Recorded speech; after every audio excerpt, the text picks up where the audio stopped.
Bonjour, j'espère que vous allez bien. Nous avons vu dans la vidéo précédente les problèmes qui sont liés à la divergence de la commande d'un correcteur PID, c'est-à-dire lorsqu'on a un signal de commande qui tend vers l'infini. Autrement dit, notre système, il est instable. Et problème de la carte Arduino, lorsqu'une variable qui est supérieure ou égale à 5, 10 à la puissance 9 en valeur absolue, donc la carte Arduino, il génère un overflow, du coup notre correcteur, il ne sera plus utile. Dans cette vidéo-là, donc on va voir comment ajouter un bloc de saturation. Par exemple, si on a un système que la valeur maximale ne doit pas dépasser 20, par exemple 20 volts, dans notre cas, on va empêcher le signal du commande du correcteur PID de dépasser. Dans cette vidéo-là, on va pas utiliser l'instruction if. Donc l'instruction if, donc c'est pas optimal, donc c'est un peu plus lent. Donc on va utiliser une fonction mathématique qui est hyper efficace, qui va vous permettre de stabiliser, d'avoir un signal de commande qui est soft. Donc là, comme vous voyez ici, donc on va reprendre les paramètres du correcteur de la vidéo précédente.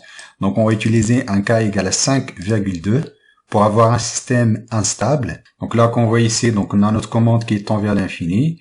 Donc là, ça monte lorsqu'on va avoir 10 à la puissance 9, donc ça plante. Donc notre correcteur PID, ça plante. Donc là, qu'on voit ici, dès qu'on arrive ici, donc déjà l'interface serrée, ça plante. Et notre correcteur PID, ça génère plus rien. Donc la sortie Y correcteur, ça génère un overflow. Donc là, ce qu'on peut faire, au lieu de laisser la sortie Y du correcteur converge vers l'infini, on va définir une valeur maximale. Donc là, on va définir une valeur maximale égale à 10. Par exemple, on va utiliser une valeur maximale égale à 20. Voilà. Ensuite, ici, on va utiliser la fonction tangente hyperbolique. La fonction tangente hyperbolique sont hyper pratiques pour les systèmes divergence. On l'utilise également comme fonction d'activation dans les réseaux de neurones. Je vous invite de consulter la vidéo de la tangente hyperbolique dans la série MATLAB. Il a des caractéristiques qui sont importantes. C'est-à-dire la tangente hyperbolique du x. Par exemple, ici, on a la tangente hyperbolique du x tend vers x. Lorsque x tend vers 0, voisinage pour x petit, donc on a la tangente hyperbolique de x égale à x, c'est-à-dire on a des propriétés linéaires. Par exemple, si on a un signal is de t ici, si on a par exemple ici un signal is de t, la tangente hyperbolique pour un signal is de t pour x de t tend vers 0, égale à s de t.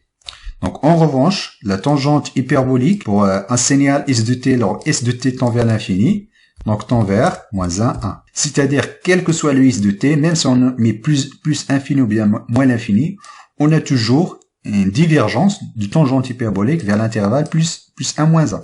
C'est-à-dire, c'est une fonction de saturation par excellence. Donc ça, c'est très important.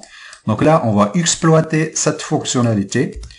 En revanche, donc il faut faire des corrections ici. Donc là, ce qu'on va faire, donc là, on a la valeur maximale ici au lieu d'avoir une tangente hyperbolique. Parce que la tangente hyperbolique, ça varie entre moins 1 et plus 1. Donc là, ça ne nous intéresse pas. Nous, ce qui nous intéresse, d'avoir une commande qui varie entre plus Vmax et moins Vmax. Donc ça, c'est notre objectif. Toute commande qui dépasse le Vmax, ça va limiter la commande à moins Vmax ici, ou bien plus Vmax. Du coup, donc ici, à l'intérieur, donc on va diviser par Vmax. Donc là, lorsque la commande tend vers 0, c'est une commande qui est faible. Donc là, du coup, on a y divisé par Vmax. Ensuite, on va multiplier par Vmax. Donc ça va donner y de x. En revanche, lorsque tangente hyperbolique tend vers l'infini, cette valeur-là tend vers plus ou moins 1. Autrement dit, on va obtenir une valeur résultante plus ou moins Vmax. Voilà ici, donc là, on va voir la première propriété, donc c'est celle-là.